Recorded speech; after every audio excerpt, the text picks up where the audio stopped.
Whale and dolphin entanglement in creel fishing line on the seabed is a serious problem which can lead to injury and even death. The Reducing Entanglements project on Scotland's west coast is trying to find out what changes can be made to help protect marine life from becoming tangled in creel fishing lines.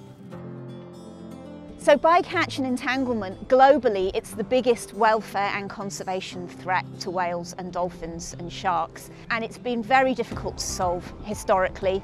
We estimated that per year, 30 minke whales, 30 basking sharks and 6 humpbacked whales become entangled in creel gear. So what we've been doing in this project is we've been working with 15 fishermen in the inshore area around the east of Skye, and we've been asking them to swap the floating rope that they have been using for sinking rope. The rope looks completely the same as the rope they have been using, but it's slightly weighted and so it lies on the seabed. So we've got about 60 fleets in the trial, 15 fishermen, and every time they haul a fleet, so every time they pull a fleet in and take the catch out of the fleet, they let me know how it's gone. When they've hauled it, is the rope all right? Has it handled all right? Have they had any problems?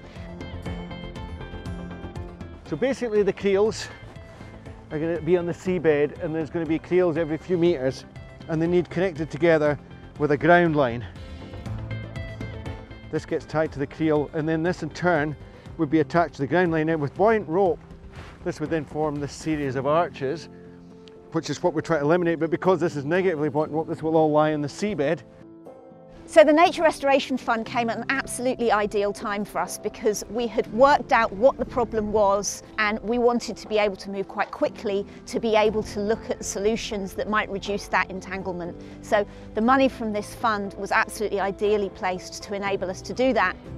We've got all this amazing wealth of expertise here with the inshore fisheries, and that's in a large part contributed to why this project has been so really successful. But it's also been great in terms of the partnerships and the collaborations that we've formed. It's been really positive. What we're really trialling here is whether or not it's practical for fishermen to use the rope, and our experience of this has been really good so far. The difference between the ropes is that one floats and one sinks, and the reason that the sinking rope can prevent an entanglement is if you think about the floating rope, the rope's trying to reach up for the surface so it sits three-dimensionally up off the seabed. Sometimes an arch is up to 3 to 5 metres, but when you use negatively buoyant or sinking rope, the rope tends to lie on the seabed. Those arches don't exist, and that mechanism for entanglement just ceases to exist.